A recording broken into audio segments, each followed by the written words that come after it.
everyone, it's Dr. Whitney Haase at Midwest Movement here, and this month our video series is going to focus on pregnancy, all the physical changes that go along with pregnancy, some common complaints related to those changes, what we as chiropractors can do to help address those complaints, and why having a chiropractor can be a great person to include on your prenatal care team, and we'll wrap up with some birth prep.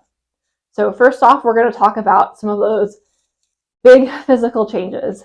And first up, we have abdominal expansion and abdominal separation. Pretty self-explanatory. If you've ever been pregnant or you've seen someone, obviously the abdominal wall will expand and grow to make room for baby. We also have a changing center of gravity. We have rib cage expansion. The rib cage actually expands up to 10 to 15% during pregnancy, which is incredible. And we also have a lot of increasing joint mobility or joint laxity.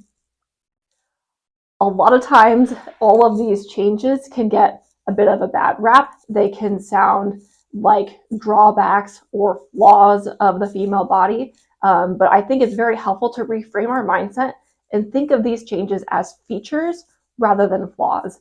All of these changes are adaptations that are both incredibly important and necessary in order to protect your body and effectively grow and birth a new human.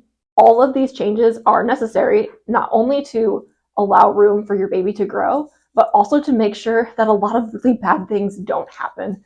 So if you can imagine for a minute that if you're pregnant, your belly isn't expanding, your abdominal wall doesn't separate in the front, baby no longer has enough room to grow. So we would end up having way too much pressure up into the rib cage and down into the pelvic floor.